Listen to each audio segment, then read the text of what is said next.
Hello, ladies and gentlemen, and welcome to the 101st episode of the Say Report. I feel like that's how I wanted to start this episode. Just blunt to the point now. Like, it's just, Um, I can't believe we made 100 episodes, and I can't also believe that we talked about 101 fucking Dalmatians in our 100th episode. Like, we couldn't wait 1 week? hey, that's not on us, to be fair. That's on those damn kids. It is on No, those damn kids. They have no panache. Yeah. He nailed it with the word panache. He really just won the day. It really boils down to, first of all, before we go into this, because I'd love to, I am Devon Decker. Hi, and I'm Sejohn Sarowik. And That's a good point, Devon. Thank you. Can we still use the term host companion, or is that breaking a commandment? Oh, yeah, no, of course we can. We came up with that term. It just so happens to be used by other people. I would love if they're like, man, that's a good term. Yeah, The right. Say Report came up with. No, that if the they is the they we're talking about, they'll somehow figure out a way that it was always written on a tablet. Oh, dum. Okay, so enough looking backwards, looking forwards. But we're going to look backwards again with the fact that, like, Dale telling me that Mr. Fantastic played Roger Dearly Mm-hmm. in 101 Dalmatians got me so angry. Because I'm like, I may have never seen that damn movie, but I know for damn sure that was when, like, Jeff Daniels made a bunch of live action Walt Disney movies. What were My the other favorite ones? Martian. Oh my God, with Christopher Lloyd. Yeah. And I don't know who the lady is, but there's a thing that bothers me in my favorite Arachnophobia, Martian. right? Wasn't arachnophobia one of those? No. No, it's like, so he does Dumb and Dumber, and then he does 101 Dalmatians, and then he does My Favorite Martian. Mm. And it's just like, Jeff Daniels, I hope someday you're in an Aaron Sorkin show that's exclusively on HBO. That was the And then exact he thought I had was. as I said there. And I was like, his head's in the laundry basket, and I really can't wait till you have that great scene. There's a problem that I have with My Favorite Martian. First of all, I love that it is a continuation of the TV show. I love that Ray Watson is in that film as the original Martian from My Favorite Martian. That's Oh my so God. good. Like, You know it's, what? It just occurred to me. what? I've never seen the last 30 minutes of that movie because that was the movie that like burst into flames as we watched it. What? I've never seen the end of that movie. I remember the whole laundry basket, like the body falling apart scene. I remember all of that, right? I don't remember the end of that movie, and I think it's because of the film broke when we were watching it in the theater when it it was one of those movies that we were like an hour and some odd minutes into it, and my grandmother went, "Well, we're never seeing the rest of this." So you missed, literally, that's the best part of that movie, is that, like, because Ray Watson is in that movie, and I might be saying his name wrong. He played Mr. Hand in Fast Times at Ridgemont High, which Nice. we're also going to address a little bit. But I'm in this Jeff Daniels space, and I got to get it out. So he is hunting Christopher Lloyd as Uncle Marvin. Okay. Uncle Martin, the whole time, and you think he's just like a CIA MIB type character, and then at the very end, it's revealed that he was hunting him down so that he could get back to fucking Mars. He's like, Oh my "This God. gum lost its flavor in 1968." Is like one of the throwaway lines, and that's when My Favorite Martian, the TV show, was canceled. Like, it is Nice. this moment of like meta nostalgia that just like proves that it's always been there. It's not new. And it's this great moment. But there's this moment that really bothers me. And that is one of the things that this movie does is that there's gum in the shape of different planets. Okay, And yes, I remember. Yes. You chew the gum, you become the monster, you become the alien, the life form that is native to that planet. Right. And at the end of the movie, which apparently Sejohn has never seen, his girlfriend, not his girlfriend, because his girlfriend is played by Amanda Peet, and she is an awful, like, newswoman. I thought you meant character. Christopher Lloyd's girlfriend, and I was like, No. "What's going No, on there's in like that another, movie?" like Jeff Daniels has like this cute blonde who Yeah, like yeah, likes yeah, yeah. him and pines after him the whole movie. So she goes to save him and she's given gum. I can't remember the movie that she turns into the monster from. You only ever see it in shadow in the film. So like it was this first rendition of this creature like to actually be seen. And what she does as this alien life form is pick up what we now understand is basically an innocent soldier just doing his job Right. in its mandibles and swallows him. And then spits out the gum and returns to human form and then like distended stomach burp. And it's like, bitch, you just ate a person. Jesus. There's no way to like just gloss over the fact that I just watched you in this PG-rated movie eat a person. That man's never coming back. No, he's dead. He Yeah, that dies. man's gone. And I mean, even if your acids hadn't killed him yet, the shrinking sure did. Like, It compressed him. it must. Oh man, It is one of those things that like has weirdly stuck with me since I saw that film. Is Jeez. like she just eats a dude. And doesn't Flintstones end with what's his name ending up in a rock crusher? Because that's the one that I seem to remember. But maybe that's just in my nightmares. Kyle MacLachlan. Kyle MacLachlan. Isn't that how his character gets? Or Halle Berry? One of the two of them. Halle ends up in a rock Berry is crusher. just she gets away scot-free because women have been able to control men since the modern Stone Age. Can we talk about the Flintstones for a second? And the fact man. that like, is it the future? Is it the far future? And should Jeff Daniels have been in it? Probably. Oh no. John Goodman was the only choice for that. I didn't mean as Fred. There's plenty of roles that Jeff. Well, he Daniels wasn't could have going to be played. Barney. He would have made a great Bam Bam. He would have made a great Bam Bam. Oh my god! If we had the technology we have today back then, Jeff Daniels as Bam Bam would be awesome. I would also accept Jeff Daniels as Betty Rubble in place of Rosie O'Donnell. I think it could work.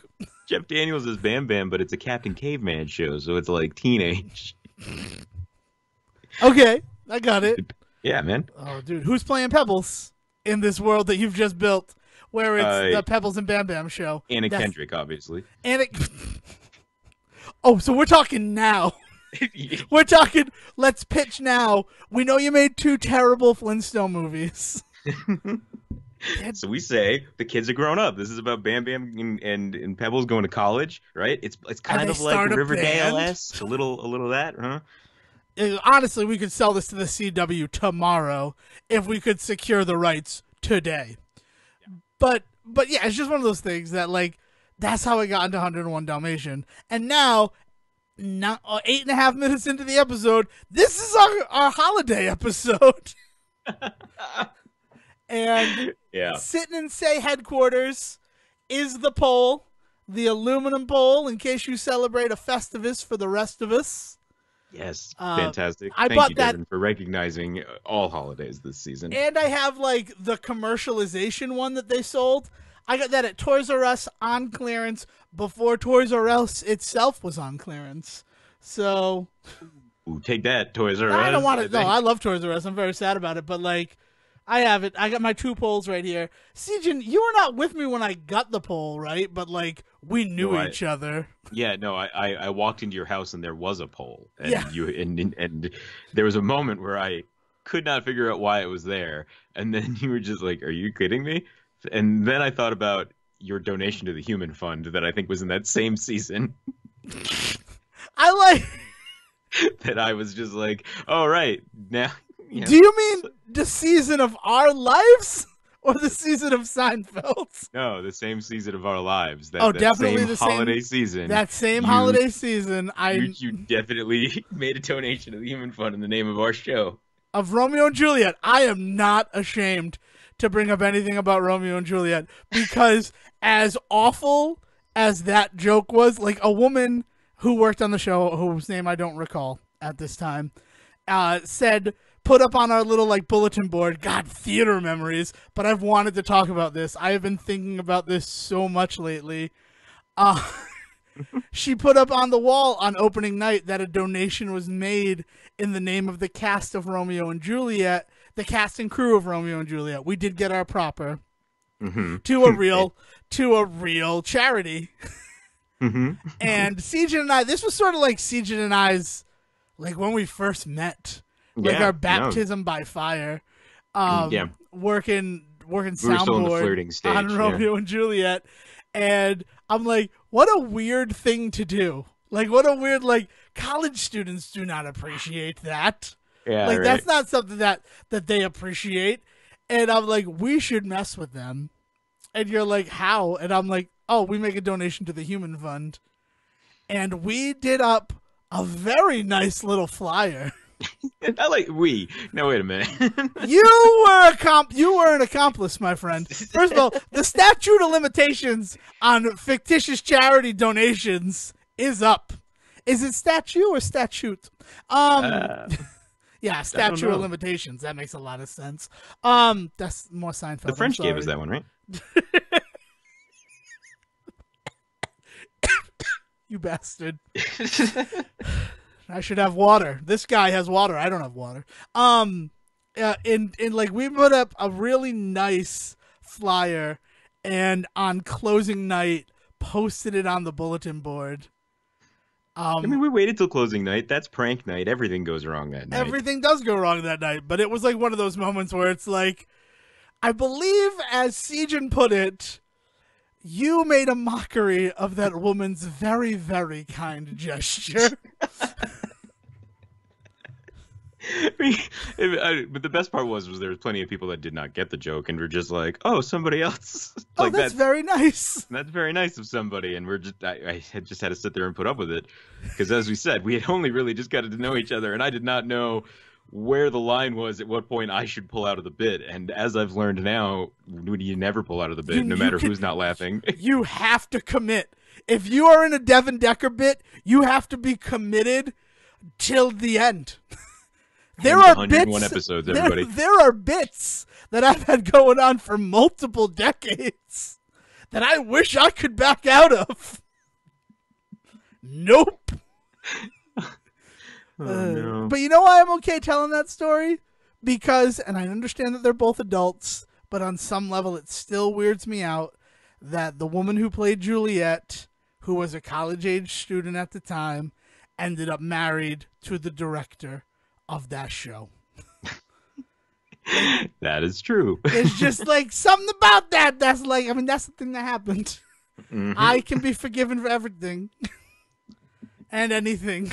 I got a clean slate because somebody was a little bit worse than me. A little bit. We're living in 2018. I mean, this is the way to live around Christmas, right? It's never like, hey, I was nice all year. You just have to say, hey, I was nicer than him all year. That's true. Santa Claus is kind of a jerk. I mean, the Santa Claus that, like, is commercialized and that you see on the TV. Propaganda Claus, as I call him. I have my own thoughts about Santa Looking Claus. Looking at you, Kurt Russell. I haven't watched it. Did you watch it? It's so good. I believe it. He sings in it. Our plan is to watch it one of these like upcoming nights. Yeah. And I'm very, because we're recording beforehand, obviously, so we can enjoy Christmas Eve.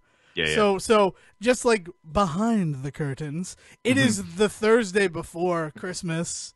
It is 5 days to Christmas. Is your shopping done? Actually, weirdly enough, yeah. Wow. I just finished today. I was I was very surprised because it was getting down to the wire and I did not know what to do. And you asked me that and I just thought about it. But yes, I am in fact ready for Christmas. Bring it on, old man. Look at that. You just get to sit back and like watch all your resources come in. It's like you've been playing Harvest Moon. Very much in the red now, but it's going to be coming up all stacked bugs later. Nice. What an absurd reference. So we're doing that because we're excited. I'm excited. I saw Aquaman and Bumblebee, not today. I saw Aquaman on the 15th. I'm surprised you didn't see it because it was an Amazon Prime special screening. Yeah, I know. I probably should have taken advantage of that actually from everything that I've heard so far. But no, I saw something else this week. But I want to talk about your stuff first. Oh, okay. Well, so Aquaman, go see Aquaman. Yeah. It is, by the time you're listening to this episode, it's been out for 5 days. And if you are on the fence, get off the fence and go see Aquaman. I've heard it's confounding some people. I don't I don't know who it could confound. And I mean, don't mean to be rude to Dale when I say this, and insert being rude to Dale mode. Dale knew zero about Aquaman, had no questions after the movie. No, I mean confounded in that I think they were kind of not expecting it to be as good as it was. Oh, okay. You mean that type of confounding. Yeah, there's a negative and there's a positive. People are walking out of it, and it's very much a silent mode right now from a lot of people on it, from what I can tell, because like everybody's just kind of not blown away. This isn't like a Wonder Woman thing where they're walking out and being like, "This is it. DC's finally got it figured out." But there's definitely this air of like, "Okay, DC, like what are you gonna do next?" Like everybody's holding their breath to see what the next move is. So I'm pleasantly surprised by that. No fear. Yeah. Devon Decker sits here right now saying Wonder Woman who in the face of Aquaman. It was so much better than any other movie that they've put out. The only thing that even touches it, in my approximation, right? This is all my personal opinion. The only thing that even comes close to it is Wonder Woman. But like some of the narrative problems I have with Wonder Woman just do not exist in Aquaman. Okay. And it's so good. And I'm not going to say anything more about it except go see Aquaman. Because cool. You deserve it. You've earned it. You've gotten through 2018. You've earned Aquaman. You've also earned Bumblebee. And let me tell you why Bumblebee. Yay. Because the first 5 minutes of Bumblebee, I could not stop cheering. Because that's when all the cool stuff that they show in the trailers happens. Man. Just like expanded. And I don't want to spoil it. But, I mean, it exists in the trailers, but there's stuff that I saw in the trailers that made me cheer during the trailers. And I think we all know what that is. I'm a Transformers fan from way, way back. Yeah. And all of that stuff takes place in the beginning, and I'm sitting there just like squealing and yelling out names and just having a great time. I was gonna say, are you talking about like the reveal of the others in the movie, or yeah? I'm trying to figure out what. Yeah, okay. Because that's one of the things that I'm really interested to see is how this thing fits into the larger picture. Yeah, I mean, we're gonna give people some time. We're gonna give people some time. I'm gonna say see it. I would love to. I'm gonna give you the chance to see it before we discuss it further. Okay. Because I'm just gonna say I liked it, but the real like moment of truth moment, right, was. I went to go get a refill on my soda, and the girl asked me, "So what movie are you seeing tonight?" And I said, "Oh, we just saw Bumblebee." And she said, "How was it?" And I said, "I really, really liked it. I also have already seen Aquaman, so if you're looking for a review on that." She's like, "Don't think, just answer, which one did you prefer?" And I screamed out Aquaman. And I'm like, oh my God, I'm a Transformers fan from like way back. Yeah. But Aquaman just has that je ne sais quoi. Nice. That it needed to just like elevate it. I think you mispronounced Jason Momoa, but yeah, I know what you mean. Nice. Yeah, it's really good. And it sucks because I saw Spider-Verse on Sunday. I saw Aquaman Saturday, Spider-Verse Sunday, and I couldn't stop myself from comparing the two. Well, that's a shame, Devon, because I saw Spider-Verse this week, and it is the coolest fucking movie I have ever seen. Okay, so they talked about this on Say Report Jr., I believe, from what I heard. We had a crazy fucking woman in our theater who would not shut up the whole movie. I would love to be where you are right now at Spider-Verse, and there's a lot of me that is. There's a lot of stuff that happened in that movie that worked for me on like fundamental Spider-Man fan levels. But I cannot judge that film until I see it without a woman in the back reacting 3 seconds behind everything on screen. That upsets me. And what's really unfortunate, Devin, is I won't get into the movie, but I will get into the experience. we ended up going to this theater that we've been to a couple of times, and we've been in some of the. It's a megaplex, so like they have 1,000 screens, right? We've never been in the big ones. We've never been in before. But the only thing, actually, this was before Aquaman had even come out yet, right? Because that only came out Wednesday, didn't it? No, that comes out today. Oh yeah. Today is the So day. The day that we're recording is the day it came out. that's I only right. saw it So for Magic Time. so yeah, so Spider-Verse was the big thing, right? So it's in the big theater, and we go to buy our tickets, and there's an option for luxury seating, and we check the price difference, and it's only $1 more, and we're just like, well, obviously we should check this out, right? So you get to pick your own seat, luxury seating, and they show you the little map, and something looks a little weird on the map about the seats, and we couldn't quite put our finger on it. So we go into the theater. Holy crap, Devin! It's this whole like batter's box, owner's box, like set up with all of these recliner chairs with electric controls on them. You can put your seat back, you can put your feet up, you can turn on a heater. There was a heating pad. Every single one of them had a nice little like airport style like table so that you could put food in front of you and a giant cup holder and all of that. It was amazing.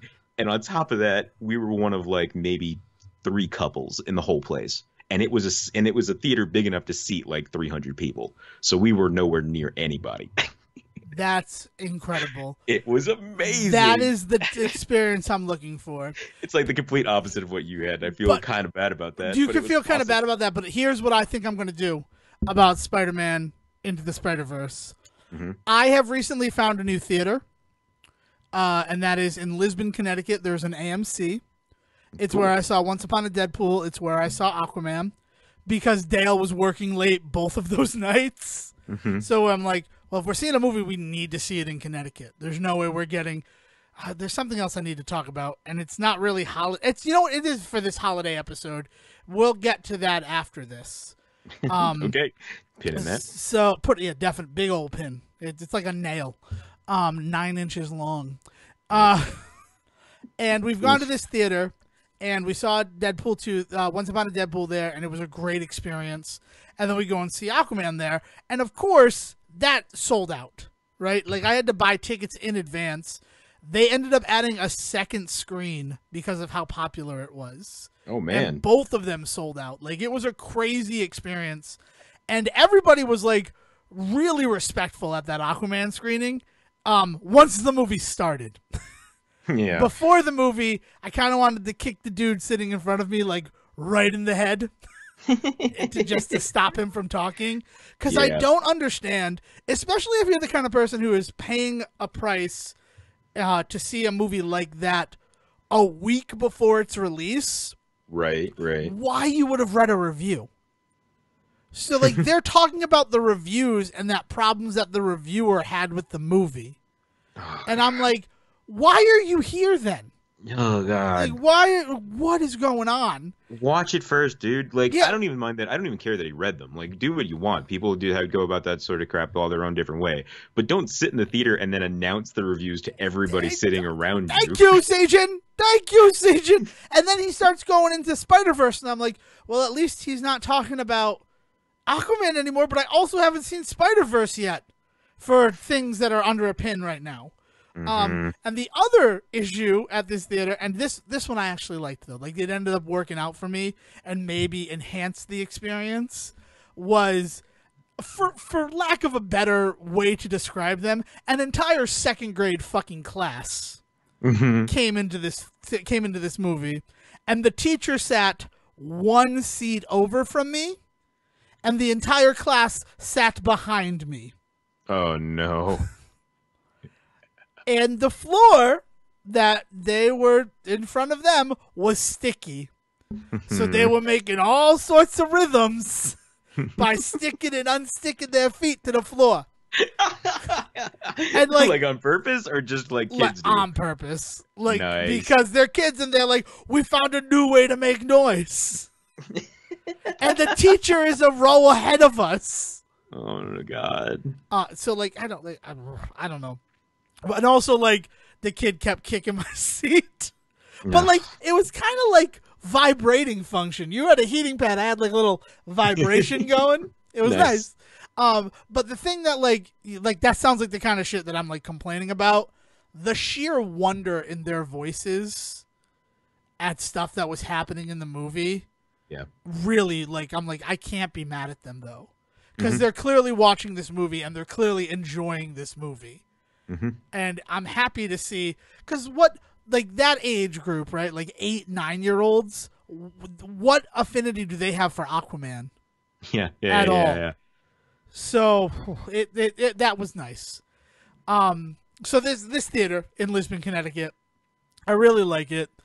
And they do D-Box there. And they are currently showing Into the Spider-Verse in D-Box. That would be a hell of a one. That would be a hell of a movie to, like, give up my cherry to. Yeah, man. The only other one I might recommend holding onto it for would be How to Train Your Dragon 3. You know what? I don't want to watch it like that the first time. I think that the beauty of Spider-Verse is that I have a base idea about what it's about, so that, like, the D-Box features aren't going to be a distraction from that. I already saw it with the worst distraction ever. Like, literally a woman. Like, it was weird. Like, it was weird there was a 3-second delay, and it would be, like, a loud, and she's like, that's this guy. This is what just happened. And I'm like, what is happening here? Oh my God. And then after the movie, she's like, I always stay for the credits. And I'm like, are you fucking kidding me? Like, I thought this was going to be my reprieve from you. I thought, like, you were going to leave. She's like, because when we lived in Hollywood, my father, he did roofs for everybody. So we'd sit in the audience and he'd be like, I did his roof. I did his roof.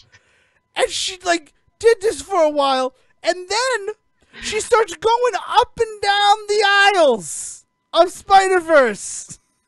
Oh my God! Being like, this is disgusting. This is my toes curl. This is disgusting. And she's like collecting all the trash together, and then she like just stops and stands in front of me, and that is the thing that gets under my skin more than anything else. It's like I am clearly sitting here trying to watch the credits of this movie. That's why I'm here still. Please do not stop and stand in front of me. And certainly don't be staring at me while you're doing it. Like, the fact that I didn't tell this woman off, I don't know. Like, I'm proud of you. Like, no, Dale, she's like, keeping you cool. Dale's like, I'm real. Like, she grabs my hand as soon as it happened. Because she's like, you just need to control this. Because it's true. It's just like, well, lady, what are you doing? Like, you've ruined the rest of this movie for me. Like, fine. Like, as soon as the climactic stuff happened, she shut the fuck up. But, like, I don't know. I don't want to deal with it anymore. It's just, that's why I need to see Spider-Verse again before I can truly, like, delve into it the way I want to. Please do, because holy crap, I loved it, and I want to talk to you about it. And we should. I mean, we can talk about it a little bit if you want, but we got other stuff to talk about first. Like, after Aquaman, the girl recording something for, like, YouTube or Facebook or Instagram or maybe Snapchat of her review of it. And she had a friend with her, and the friend was holding the phone, but still in selfie mode. So that, like, the two of them are on it. Like, not like, I'm your cameraman here. Like, no, I'm here too. And I'm like, what is happening with this? And then you hear her review, and she's like, I think I just wanted so much from the movie that, like, it fell short of those expectations of what I wanted. And I'm like, you need to shut up, lady. Like, that's not a review of anything. I'm sorry that it wasn't what you wanted, but, like, that's a weird... Yeah, it's a weird review because it really only pertains to the person writing it. Right. It doesn't do anything well, for that an doesn't audience. tell me anything about whether I should see this movie or not. But it's nice that I saw that because it gave me the ability to be like, go see freaking Aquaman. Yeah. There's Also, my review. Fuck, it went into Aquaman with high expectations. Did anybody walk into that theater with high expectations? Apparently hopes. This girl. I will say high hopes, but nobody went in with high expectations. Apparently this girl. And God, I wish I could like found her video, but I did not look for it. I don't even know what I looked for. Blonde girl Aquaman personal review. Oh, look here. She has a whole YouTube following. Oh, look at that. Yeah, so that whole thing. But the pin, let's address the pin, and then Sejohn gets to talk, and that's lovely for Sejohn. I am no longer going to Showcase Cinemas. Oh. National Amusements is just, I'm done with them. And I've complained a little bit about theater experiences with them before. But this is it's done. I'm officially done with them. It's been goodbye since the beginning of this month, and the fact that it hasn't come up yet is just like, I was nervous about the optics a little bit and sharing it, but like, it explains why I had to find a new movie theater, because we couldn't have made it to any of the showtimes in like Cinema World or in Swansea, Mass, with Dale working late. And there are movies that I wanted to see. I didn't want to wait to see them, because I waited to see Spider-Verse, and then I had a dude sitting in front of me in Aquaman ruining plot points of Spider-Verse. Yeah. And like, it's inconvenient. My not going to Showcase anymore does not affect them at all. Right. But it is a principled decision that I have decided to make, and that is because they were going to show Holiday Inn. See, it ties into the holiday episode thing. There you go. As part of their like Christmas like showing, like holiday classics is what they call it. The first movie was going to be Holiday Inn, and the big reason for that is they usually show White Christmas, which makes more sense, right? I think we can both agree that showing White Christmas makes more sense. Right. But Fathom Events was doing White Christmas this year. So they couldn't show White Christmas for free and then a week later show it asking for $13 a ticket. Yeah, yeah. Asking for specialty prices for a special event. Yeah, no, of course not. So it's just like, so they changed it up and they decided to show Holiday Inn. And I saw that and I'm like, good on you, Showcase. I'm quite proud of you, because that's the kind of movie that people probably haven't seen, despite the fact that it does also show every year around Christmas time. Yeah. Because it's where White Christmas came from. But also I'm like, you have these people who are going to come in for the holiday classics because that's just what they do. Like, that's their Saturdays in December.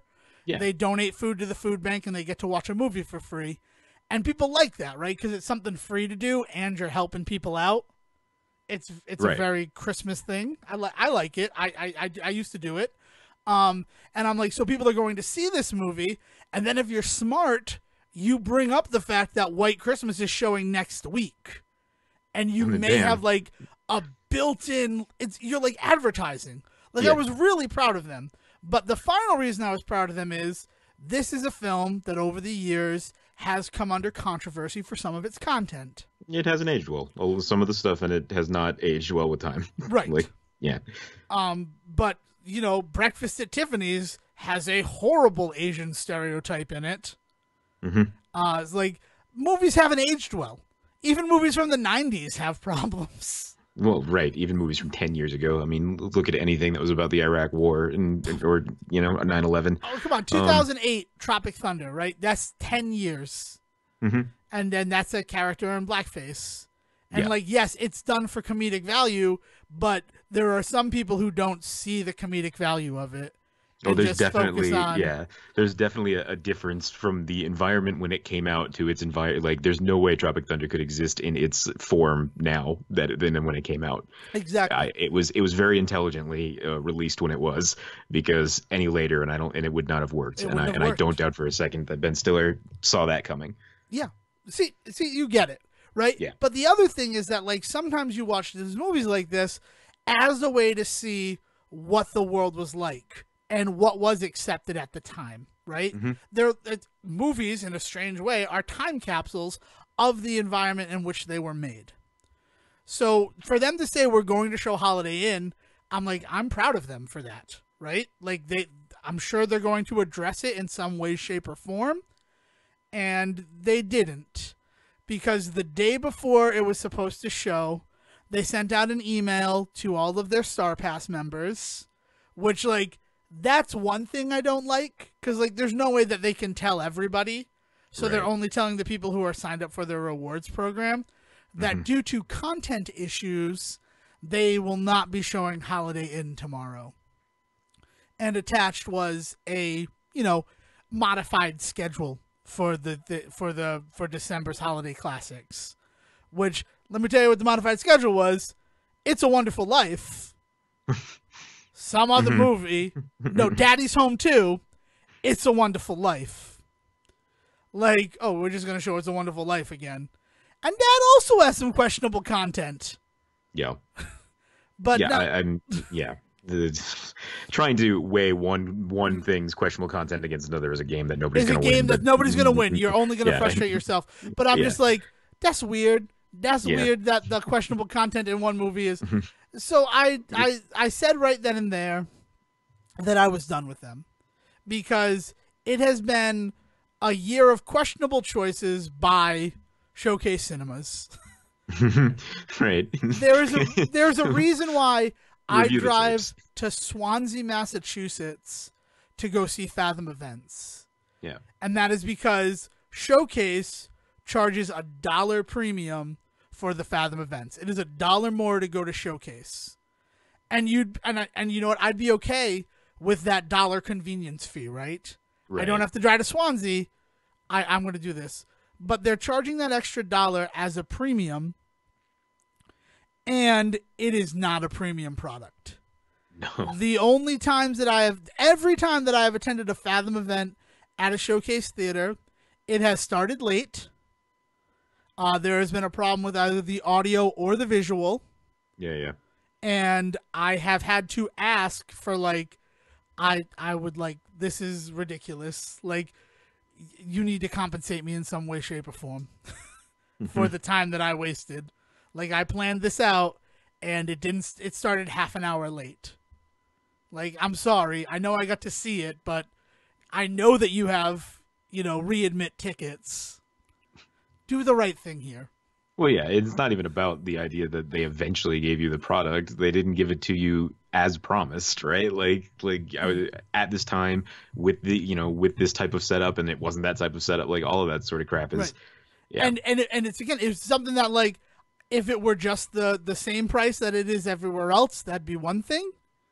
But you look at they don't tell you it, but if you look at your receipt, it says event and the price, and then it says Showcase convenience fee. And it's $1 more. And I'm like, right. No, I'm sorry. I have an issue with that. I'm sorry. Yeah. Because you're charging me more and you're giving me an inferior product. I don't like that. The one time it was Planet of the Apes at Swansea, it was audio only, no visuals. Oh, God. They fixed it immediately. It was only like Dale and I and one other person in the theater. Yeah. We went at like 1:00 on a Wednesday to go see Planet of the Apes. Awesome. But afterwards, the manager was standing right at the door and said, "We apologize for the inconvenience," and handed us readmit tickets. Like, I didn't have to go talk to the manager. The manager knew that, like, we messed this up. Yeah. Yeah. And here's compensation for that. Like, it's just good customer service, right? Right. Like, so it's just like that. Like, they've made questionable choices before, but when they're saying that content issues is why we're not going to show this movie, but a year earlier they showed Breakfast at Tiffany's, and and they replaced it with this one. Again, you can't compare those two things, right? It is why is one thing okay, but another isn't it? But it's just one of those things where it's like, so Holiday Inn is the line, Holiday Inn becomes the line. Yeah. And now that we have a line, does that mean that this is going to be the line that everything is going to be compared against? Right. It sets a dangerous precedent. And that's really what 2018 has shown us, is a lot of dangerous precedent being set. Yeah. Like, you look at, like, what happened, like Roseanne and what she did, it makes total sense why they reacted the way that they did. Uh-huh. But because of that reaction, James Gunn, like, directly, this is something that he tweeted, he should lose his job. Disney, you did this one thing, you have to do it again. And, like, Kevin Hart. And, like, they didn't ask him to step down from the Oscars, but, like, he was smart enough to know these people have found something. It's just best for me to step down from this position. Well, and I will say the thing about the Kevin Hart stuff especially is also the way that people to me, it's important the way that people then react, the accused react afterwards, right? Like when Roseanne Barr got attacked and or not attacked, but pointed out that she was doing some shitty things, her reaction was horrendous. Like the way that she tried to cover it up as like a whole bunch of nonsense. First it was a joke, then it was a political statement, then it's a free speech conversation, then suddenly she's just being mean to people again. That sucked. Whereas like James Gunn, let's not forget that she also blamed her meds. right. Yes. Also blaming her sickness, which is great for everybody else out there that has that illness. It's a really great way to represent that on the world stage. Yeah. But then you have somebody like James Gunn who didn't say much, and what he did say was basically like, "I understand why Disney did what they did. Talk to you guys later when I can talk to you guys later," and like that was it, right? Like that's all we heard from that, and so like that's where the line is for me. But I think what's really key to that statement is the fact that like that's it for me. And the idea that everybody out there having this conversation about where the line is like, again, like almost a useless conversation because everybody's line is different. And it sucks that you and Showcase came to this point where like you both had a different line and it was just beginning to be too much for you, right? And this even goes for the customer service stuff. What they considered to be an acceptable amount of customer service for that dollar fee for you to be there was just no, that doesn't work for you, right? So like you have every right to walk away from this stuff, man. And like I know that you were hesitant to talk about this in general, never mind just on the show. You've been hesitant to talk about this with people in your life as well. And it's just like you shouldn't be, because you have every right to feel this way, and you have every right to do what you want with your own dollar. That's like, true. You vote with your dollar, and right. it's one of those things where like it is. And I was hesitant to talk about it because like we also live in 2018 right now, where like I didn't want people to think that me stopping going to this place because they stopped something with a content issue is because I'm sympathetic to what that content is. Right. Like it's like everything can be misinterpreted. Oh, yeah. And it's one of those things where it's like, no, I understand that it's not right. I understand that it's despicable and that their reason for it is semi-sound. I understand it, but at the same time, it's not a movie that was made yesterday. Right. It's a movie that was made in the 40s. Well, right. And, so like it upsets me because the move to not show it upsets me because they could have used it as a teachable moment. Like I'm upset at the loss of that. The idea to just ignore it does nothing. And I think that's the scariest thing going on right now.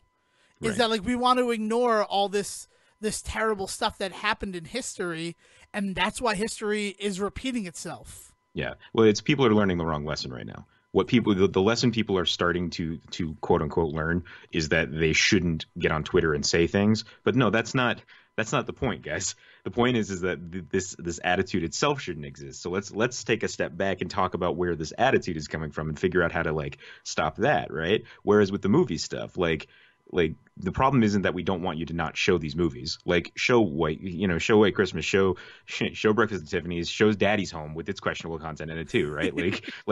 I'm like, Mel Gibson kind of coming back into Hollywood after kind of the stuff that he did. That's a conversation we should all have. Yeah, but we can't have that conversation if it's not in front of us. I didn't even consider. You know why they're showing Daddy's Home too? Because Showcase helped produce it.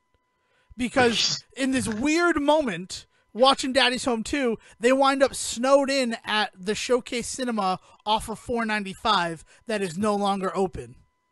But they renovated the inside of it to make it look like a working Showcase, and they get snowed in there and have a whole, like, that's where the resolve of the movie is. And it's one of these weird things where I'm like, I'm in a Showcase right now. Like, this is too meta for me.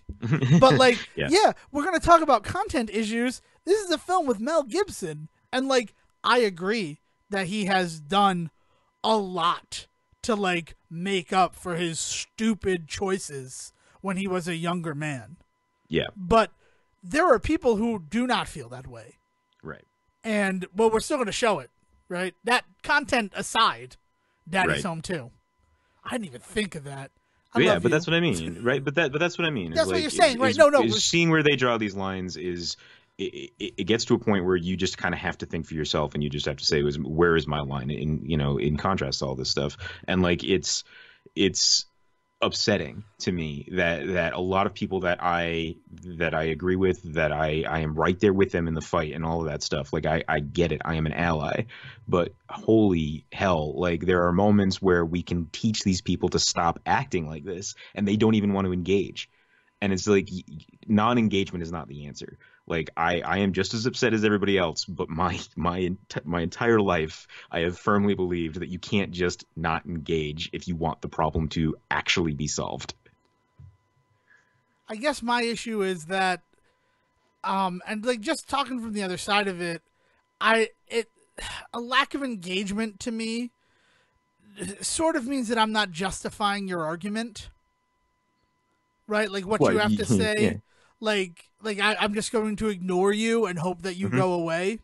Yeah, right. But we're learning that doesn't actually work. Of course. But I can think of examples where like maybe ignoring this particular problem would have been the smarter thing to do. Yeah. And what I'm going to cite is briefly I did a show called The Loudest Guys on the Internet.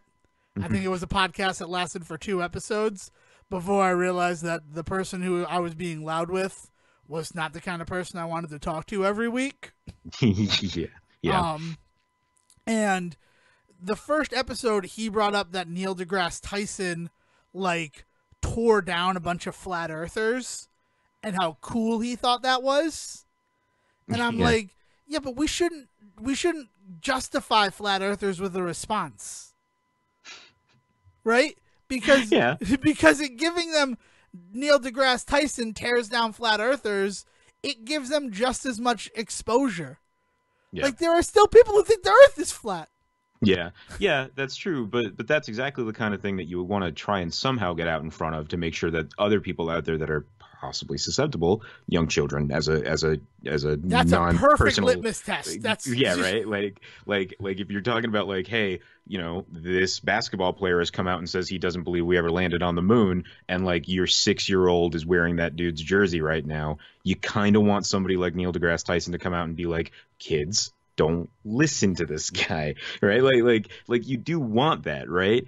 But it's all, you're not wrong. You have to pick your battles. That's life lesson number 2, right? Like as much as you got to know that non-engagement never solves the problem, you still can pick to not engage. That's perfectly acceptable as an answer in the moment because you're not going to win every fight, and some fights are not worth fighting, believe me. But like you can't then expect the problem to be solved. You don't get the right to walk away from it and then expect it to never exist again. Like you can ignore it all you want, but you can't be pissed off when it shows back up. Right. Like when I literally had a discussion on a college campus about flat earthers, and I'm just like, yeah, I mean, I've known about this for years, right?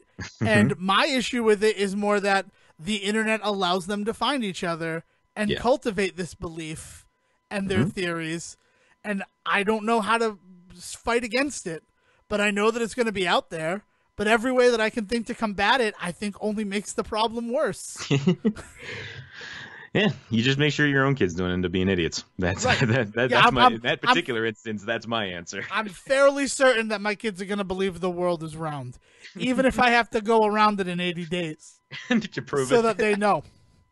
In a top hat, in this hot air balloon. I'm gonna learn how to fly a hot air balloon. I'm gonna finally learn how to look good in a top hat, as if like there's lessons. Like that's what dressage training is. Dressage is horses. I know that, but it's just like dressage for men. I'm starting that website right now. Get on it. Oh, Teach God. people how to look good in top hats. No, but it's just one of those things. Like I understand that there's a lot of issues going on in the world. But the bigger problem for me is like not knowing how to do something and not make it worse. Yeah, like, because you look at these people who like disputed, like Neil deGrasse Tyson's disputing a flat earther theory. They're like, see, they got their big friggin' physicist on this who disproved gravity. That means we're on to something. Oh, and it's like, and if you're fighting people who like, that's validation for them. Like, I feel like you've already lost a little bit because there's no way to win a battle against someone who thinks that a loss is a win. Yeah. Some people don't know how to lose nowadays too. That's the other thing. That's a big. I mean, like you're not gonna win every fight, like I said, and some people just don't know how to That's life lesson number 3, ladies and gentlemen. pick your battles and learn how to deal with it when you do lose one. Yeah. Yeah. Honestly, lose. Like, sometimes you have to lose so that you know how to deal with it. Otherwise, you're 40 years old and your wife left you for a younger man and you don't know what to do. Because up till now, I've been a winner.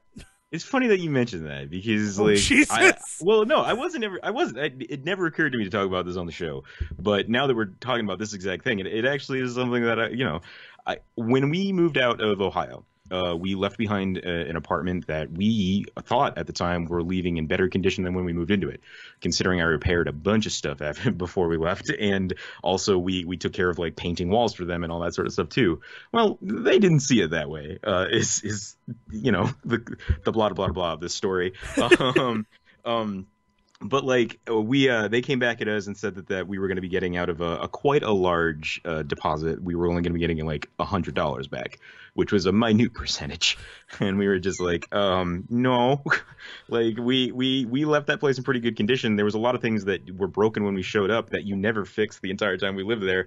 We're going to at least get our money back. Like, we're not asking you to like pay us anything. We're not asking for more money than we gave you, despite the fact that we had receipts showing all of this money we had spent repairing the place. But we weren't even asking for any of that. We just wanted our money back. And we thought that would be the end of it. And it wasn't. And we have spent the last like 3 months since we moved out here slowly, like not even B plot, like C plot of my life, been having this fight with this company to try and get just our money back. That's all we've wanted, to the point where like we have put down lawsuits. We have gotten like a lawyer involved and all that sort of stuff to get our money back that we feel we're due. Right. And some stuff went down. We got our court date and it was December 26th, the day after Christmas. Merry Christmas, everybody. You got to get your ass back to Toledo to be in court if you ever want to see your money again, was essentially what the letter said. And it was that moment where we had to sit down and we had to think about it. And it's taken us a few weeks to come to this decision, but we have decided we're going to walk away from it, I think. I shouldn't speak for everybody in the house yet because we haven't made a final decision, but it's definitely one of those moments, Devon, where we're just like, this is it. Like, we just need to lose on this one because like it is not worth our fight. I mean, the airfare to get back to Toledo, to be there for just one day, just to be able to get back in time for everything else in our lives is astronomical. The strain that it's putting on everybody mentally after 3 months of dealing with it was not really apparent until this kind of came to a head. And now it's suddenly just like, holy shit, this is something that we've been dealing with for no reason for 3 months. And like, they're not asking us for money, so it's not like we're really at any loss walking away. So this is just one of those moments where we just got to lose. And it sucks because we know we're in the right. We have documentation. We have the law on our side. So it's not even like there's a doubt in my mind that if we push this thing, we would finally get there. But is it worth that push? No. Plain and simple. Oddly prescient to a holiday episode. Yeah. Having to spend your Boxing Day literally boxing. Plus, you'd have to go back to Toledo. And if AP Bio taught me anything, that's a trash city full of trash people.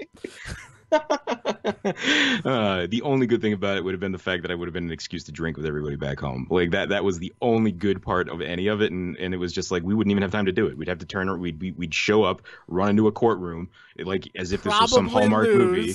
Probably lose, probably only get that $100 we ever started out with, and then just have to walk out and actually be out money at that point because we would have spent money on the trip, right? Yeah. So and it's one of those moments where we had to become adults and be like, shit, we're gonna have to take this one on the chin because like there's no way to avoid it and there's no way to win it without us losing more than it's worth.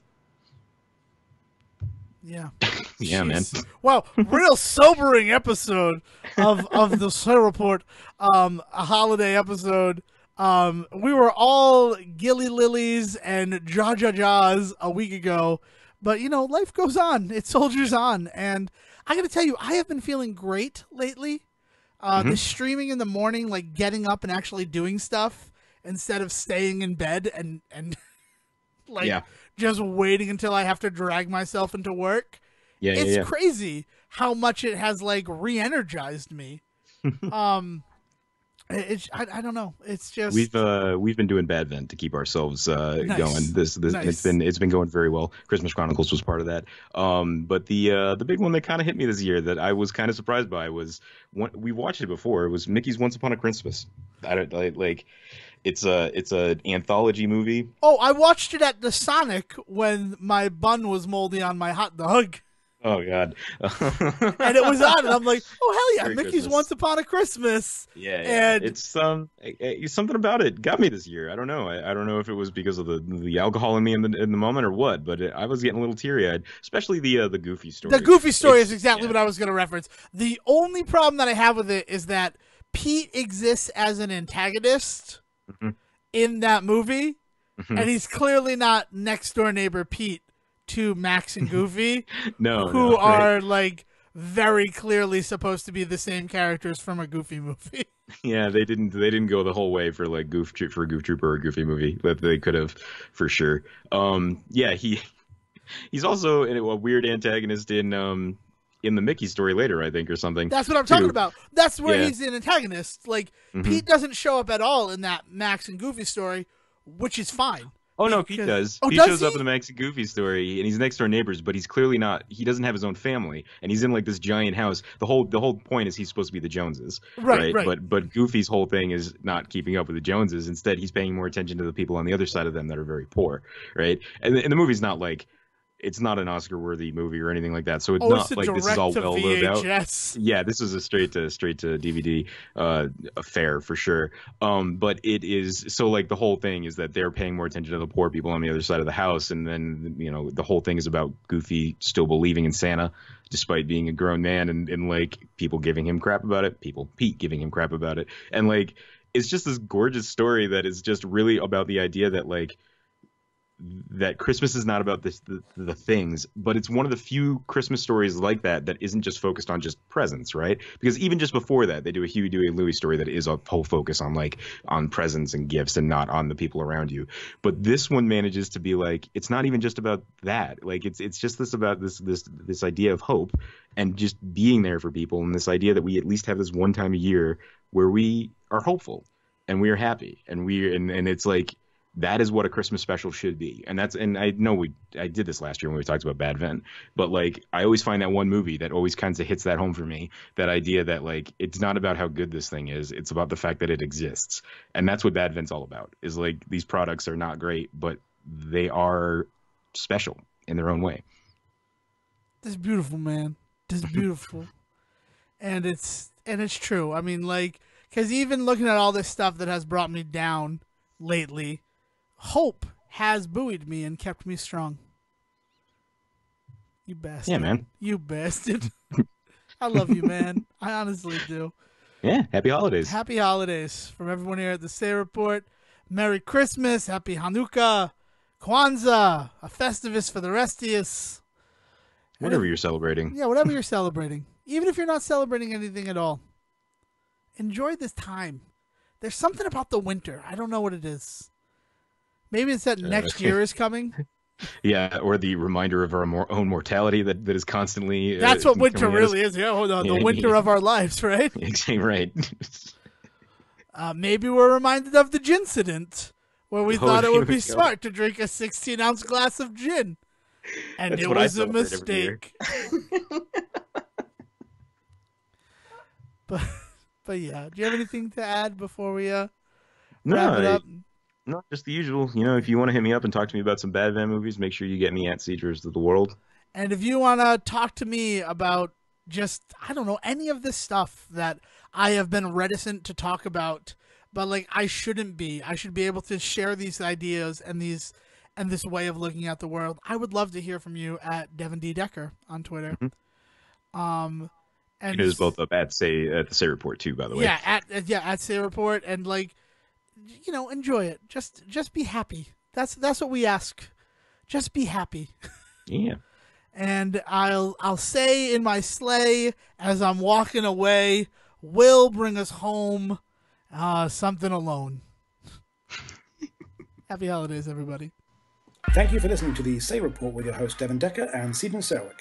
Please follow the guys on Twitter and Facebook by searching for The Say Report, and you can always subscribe on your podcast channel so this is delivered straight to you and you can enjoy it every week. With apologies to your mother, we'll see you next time.